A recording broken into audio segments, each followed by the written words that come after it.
हिंदू मुस्लिम अखिलेश यादव विकास पुरुष है तो वंदे मातरम बोलने में कौन सी दिक्कत है? ये वंदे मातरम क्या कह रहे हैं? वंदे मातरम बोलने में वीडियो दिखाओ आज तक पे हमें भारत माता की जय बोलने में।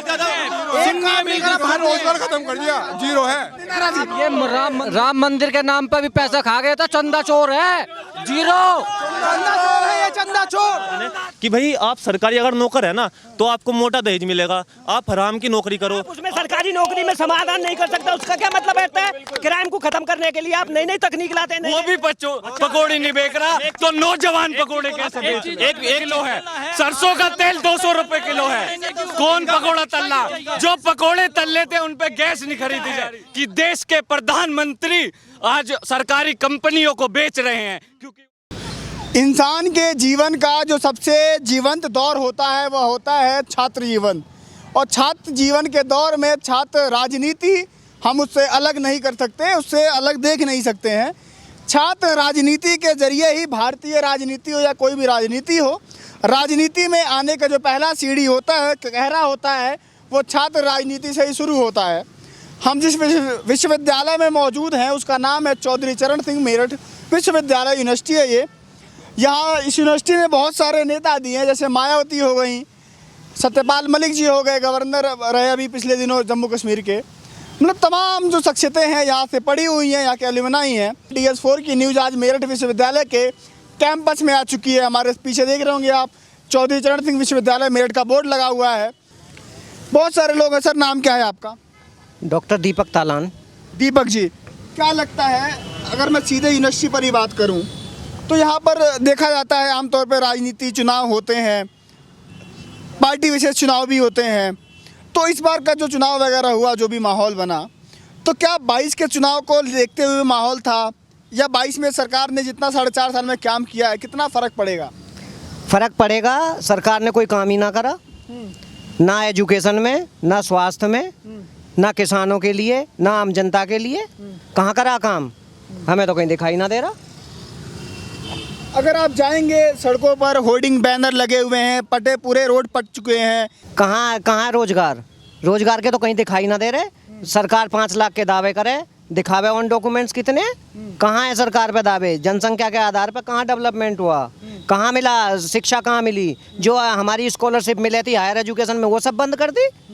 यूपी में जो वैकेंसी 5-5 साल से चली आ रही हैं, अब तक उनके पेपर हो रहे हैं। कहाँ है रोजगार?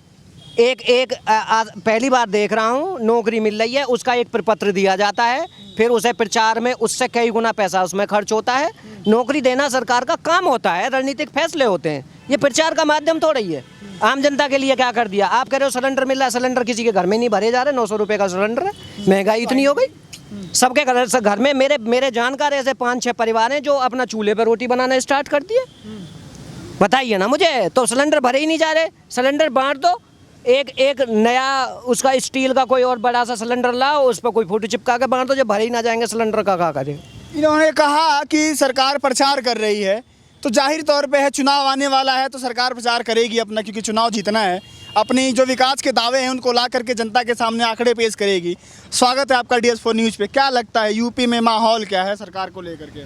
देखिए, अभी आपने आम जनता से जो बात करी, देखिए मुद्दा यहाँ बीजेपी सपा बसपा नहीं है। आम लोगों के बीच में जाकर के भारतीय लोकतांत्रिक व्यवस्था में चाहे किसी भी दल की सरकार हो, आपको 5 साल काम करने का मौका मिलता है। मुझे ऐसा लगता है कि बीजेपी ने जो 4.5 साल हैं, रोजगार एक मुद्दा है, चाहे आप किसी भी जाति के हैं, किसी भी धर्म के हैं, ग्रामीण हैं, महिला हैं, पुरुष हैं, हर व्यक्ति को रोजगार चाहिए। और अगर आप ये देखेंगे कि आपने रोजगार के मामले पे अगर आप बीजेपी का ट्रैक रिकॉर्ड देखेंगे तो आपके अभी तक के विज्ञापन जो नियुक्तियां हुई भी हैं वो आपकी सरकार के विज्ञापन की नियुक्ति नहीं है, इससे पूर्व की सरकार के विज्ञापन की नियुक्तियों पे तो आप नियुक्तियां बता रहे हैं। दूसरी बात, अगर यूपीएससी को देखेंगे तो आपका चेयरमैन नहीं मिला। आपके तमाम परीक्षाएं कोर्ट में जाकर के इसलिए खत्म हो जाती हैं कि उन परीक्षाओं के अंदर धांधली मिलती है, तो रोजगार नहीं है, इसमें कहीं कोई दो राय। ये मुजफ्फरनगर का इलाका, ये तमाम लोग बाग हैं। आज किसान आपके सामने कोई बातें कर रहा है तो ये वो कोई पाकिस्तान का किसान नहीं है ना, भारत का किसान है और आपका वोटर भी रहा है। अगर वोटर आपसे सवाल पूछ रहा है तो निश्चित रूप से सरकार की नैतिक जिम्मेदारी है, तो उन लोगों से जाकर के बात करनी चाहिए। लौटता हूँ आपके पास, और भी सारे यहाँ पे मौजूद है। क्या नाम है आपका? मेरा नाम अर्जुन बटारे जी। अर्जुन, क्या लगता लगता है मुद्दे क्या है चल रहे हैं? भाई साहब मुद्दे देखो, बीजेपी ने जमीनी स्तर पर बहुत ज़्यादा काम किए। मान लो प्रचार का मुद्दा था अभी, हमारे बड़े भैया हैं ये, इन्होंने कही कि प्रचार बीजेपी कर रही है। प्रचार तो देखिए सब पार्टी करती है। मान लो मैं आम आदमी हूँ, मैं भी अपना फेसबुक के माध्यम से किसी न किसी तरीके से अपना प्रचार करता हूँ कि भाई मेरा नाम ये है, मैं ये काम करता हूँ, ये सब चीज़ें हैं। दूसरी बात, अभी थोड़ी देर पहले, आपके आने से थोड़ी देर पहले यहाँ अभ्युदय योजना जो योगी जी ने चलाई ना, जो फ्री IAS PCS की तैयारी करवाएंगे इन सब चीज़ों की, उसकी क्लास अभी यहाँ से निपटी है यूनिवर्सिटी से ही। तो ज़मीनी स्तर पे इन सब लोगों ने, सभी विपक्षी लोगों ने, बहुत सारे लोगों ने यहाँ देखा कि बच्चे क्लास करके अपने घर जा रहे थे। तो कहीं ना कहीं ज़मीनी स्तर पर थी, काम हुआ है, ज़मीनी स्तर था जब तो काम हुआ है सरकार में। देखो यहाँ पे चौधरी चरण सिंह विश्वविद्यालय में 2017 में लास्ट चुनाव हुआ। यहाँ पे 2017 से पहले तमाम मुद्दे उठते थे छात्रों को लेके, और मुद्दे यहाँ के नहीं, जितने भी शहर में समस्या आती है, प्रदेश में समस्या आती है, यहाँ के तमाम छात्र नेता इकट्ठे होकर उन मुद्दों को उठाते थे बड़ी मजबूती से, बड़ी ताकत से। लेकिन यहाँ की जो अब नई सरकार आई, इसने क्या करा, उन छात्र संघों को तोड़ दिया। उन्हें किसी को जेल में भिजवा, किसी का रस्टिकेशन कर, किसी का एडमिशन कैंसिल कर, उन तमाम ताकतों को तोड़ दिया और उन्हें मतलब दूर दूर बिखेर दिया ताकि कोई मुद्दे ना उठाए, हम पे कोई दोष ना लगाए। यहाँ के छात्रों के मन में क्या चल रहा है चुनाव को लेकर के? मतलब छात्र सरकार की नीतियों से जो काम हुए हैं, खुश हैं, नाराज हैं, बदलाव चाहते हैं सरकार को, या सरकार ठीक चल रही है? ओ यहाँ के जो छात्र, तमाम छात्र यहाँ के नाराज हैं। यहाँ के पूर्वांचल के 40% छात्र यहाँ पूर्वांचल के पढ़ते हैं सर छोटू राम में इंजीनियरिंग कॉलेज में। उनका कॉलेज 2 साल से बंद है, पिछले 2 साल से, जिसमें जेल बनाई गई है, अस्थायी जेल। जबकि ऐसा नहीं करना चाहिए था। इन्हें जेल के लिए पहले कोई सुविधा लेनी थी कि यहाँ क्लास कैसे चलेगी। 2 साल से क्लास बंद है। पूरे शिक्षा का मुद्दा है, शिक्षा के ये बहुत बिल्कुल बेकार काम किया है। स्कॉलरशिप में बिल्कुल एकदम फेल रही है, स्कॉलरशिप नहीं मिली है। जवाब दीजिए भाई साहब। शिक्षा के मामले में तो बहुत बेहतरीन काम नई शिक्षा नीति ला के सरकार ने किया।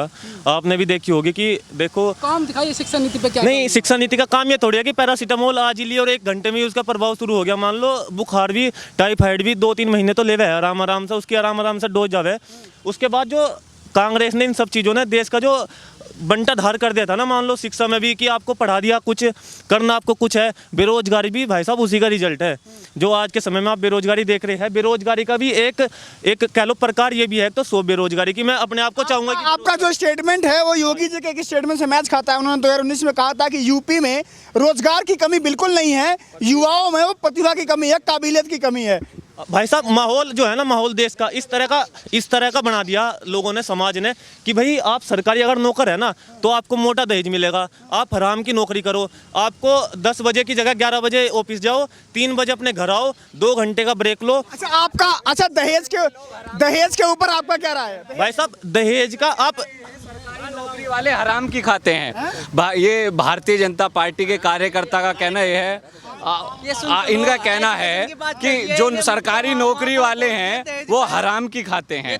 जो सरकार चलाने वाले लोग हैं, जो प्रशासनिक लोग हैं, जो यहाँ कानून लागू करते हैं, इनका कहना है कि वो बिना पैसे के, वो हराम की, बिना काम के नौकरी करते हैं, पैसा खा रहे हैं। मैं कहना ये चाह रहा हूँ कि आप सभी सामाजिक लोग हैं, आप देख लो दहेज के जितने भी काम है, सरकारी नौकरी वालों को ही दहेज क्यों मिलता है ज़्यादा? आप रिकॉर्ड निकलवा लो, सारी चीज़ निकलवा लो। क्योंकि भाई साहब लोग सोचते हैं कि हराम की खाने, मतलब मैं कहता हूँ कि 10% लोग हैं, कहीं आदमी हराम की नहीं खाता। हम इस बात से बिल्कुल भी सहमत नहीं। कहीं ना कहीं सरकारी आदमी हराम की नहीं खाता है, सरकारी आदमी मेहनत करके खाता है। और आज उसी का नतीजा है कि देश के प्रधानमंत्री आज सरकारी कंपनियों को बेच रहे हैं, क्योंकि वो मेहनत से सरकारी आदमी ने वहां तक उन्हें बुलंदियों तक पहुंचाया था। बेच रहे, कह रहे निजीकरण हो रहा था। निजीकरण वही है, चंद उद्योगपतियों को लाभ पहुंचाना चाहते हैं। वो चाहते हैं, जब उनका कहना है सरकारी कंपनी में लाभ नहीं हो रहा, जब लाभ नहीं हो रहा तो अंबानी अडानी क्यों खरीद रहे हैं,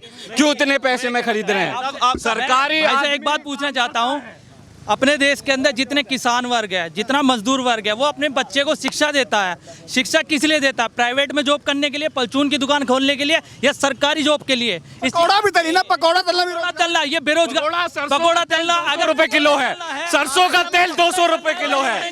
कौन पकौड़ा तलना? जो पकौड़े तल लेते उन पे गैस नहीं खरीदी जा रही, सरसों का तेल नहीं मिल रहा। आप देख लो लॉकडाउन के बाद हमने भी बहुत पकौड़ियाँ खाई, लेकिन आज ठेले खत्म हो गए, आलू इतना महंगा हो गया, तेल इतना महंगा हो गया, गैस इतनी महंगी होगी। आज तो जो पकोड़ा बेच रहा था वो भी पकोड़े नहीं बेच रहा, तो नौजवान पकोड़े कैसे बेच रहे? एक चीज बोलना चाहूंगा। भाई साहब ने बात कही कि तेल महंगा हो गया, तो किसान को अगर तेल महंगा कर दिया तो इन्हें दिक्कत होगी। तेल सस्ता कर देंगे तो 1 मिनट भाई साहब, 1 मिनट, तो दिक्कत मतलब आपका कहना है कि सरसों अगर महंगा हो गया तो दिक्कत आम नागरिक को होगी, तेल अगर सस्ता हो गया तो दिक्कत किसान को होगी। टोटल आम नागरिक कहीं ना कहीं किसानी से जुड़ा हुआ है भारत में। केवल एक वर्ग, मात्र एक जिले का। भाई सरसों महंगी गई है, कह रहे हैं सरसों महंगी। सरसों महंगी नहीं गई, ये बिल्कुल गलत है।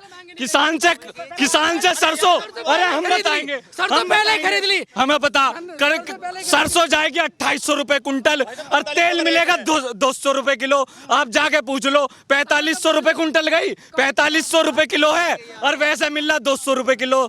कितना अंतर है? 150 रुपए का अंतर है। काला बाजारी कौन कर रहा? भारतीय जनता पार्टी। हाँ बताइए। मैं इस छोटे भाई से ये पूछना चाहता हूँ, इसने कहा कि यहाँ लोग हराम की खाते हैं, नौकरियाँ करते हैं, उन्हें दहेज मिलता है।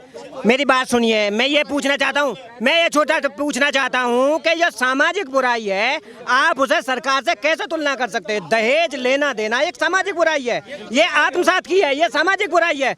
आप इसे रोजगार से या सरकार के काम में कैसे गिना सकते हो?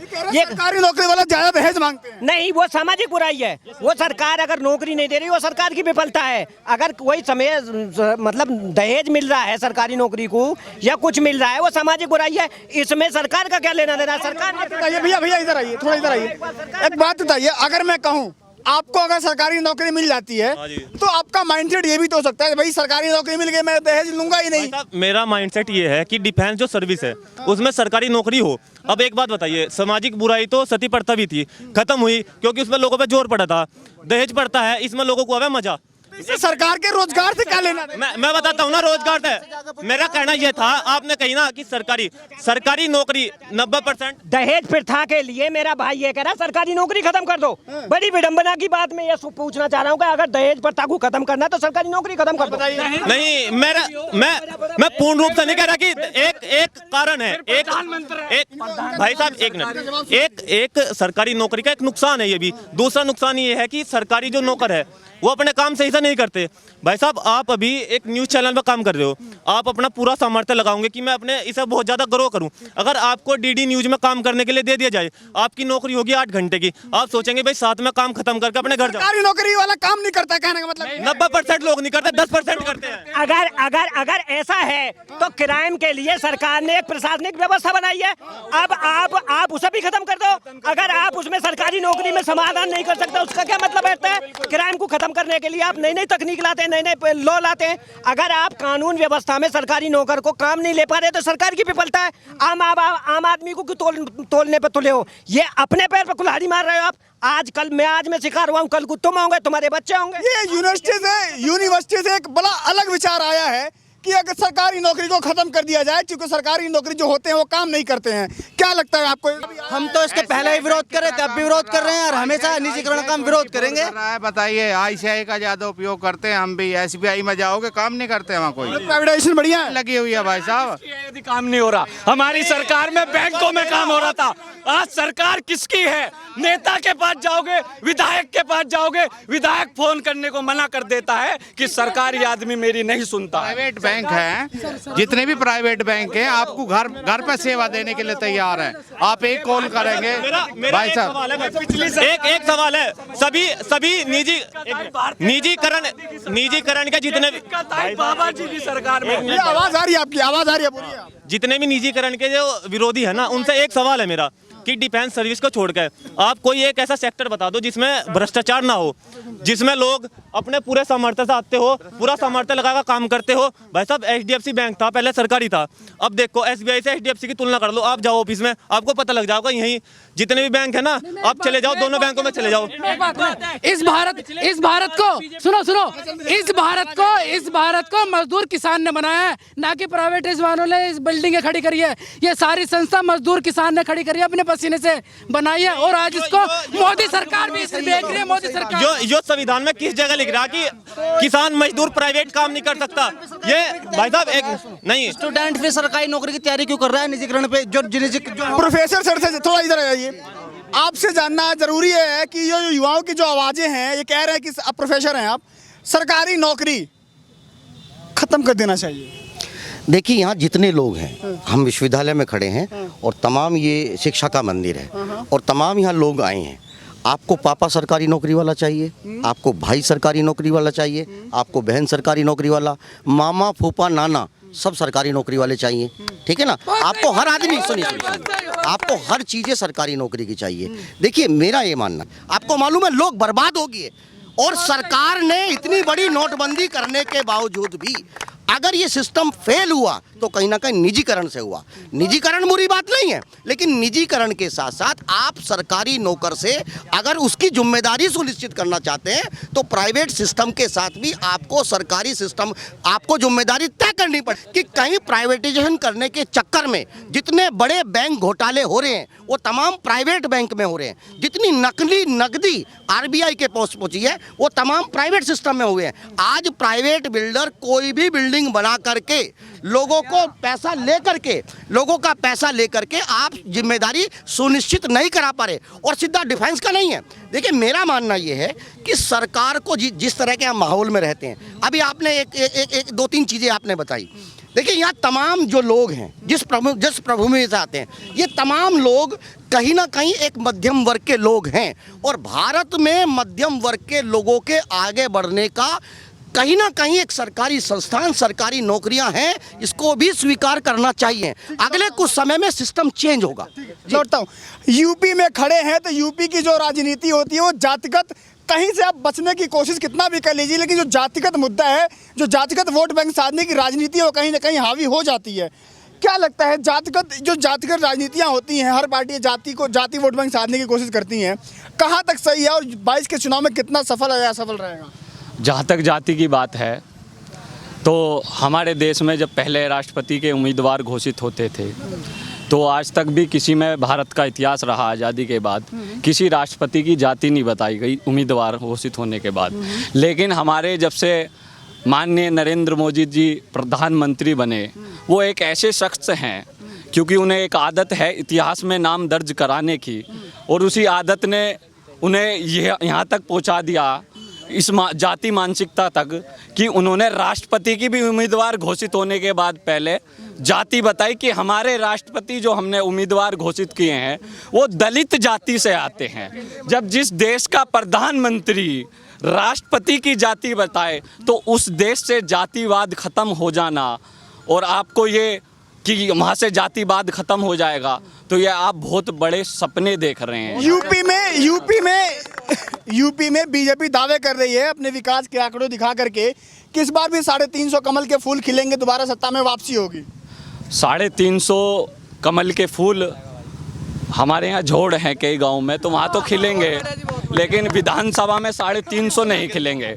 अब की बार इनकी स्थिति ऐसी हो जाएगी जो ये 47 से 324 पे आए थे तो 324 की जगह 300 चली जाएंगी, 24 ही रह जाएंगी क्योंकि पश्चिम यूपी से केंद्र की सरकार बनी और यही पश्चिम यूपी जहां से किसान आंदोलन 9 महीने से चल रहा है, उसी पश्चिम यूपी से ये भाजपा यूपी में ही नहीं पूरे देश में खत्म होगी और पूरे देश में कमल का सत्यानाश होगा।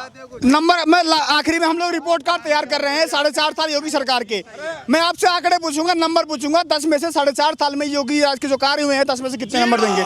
0 0 0 0 10 10 0 0 0 बिल्कुल 0 है। रोजगार खत्म कर दिया, 0 है। ये राम मंदिर, ये राम मंदिर के नाम पे भी पैसा खा गया था, चंदा चोर है।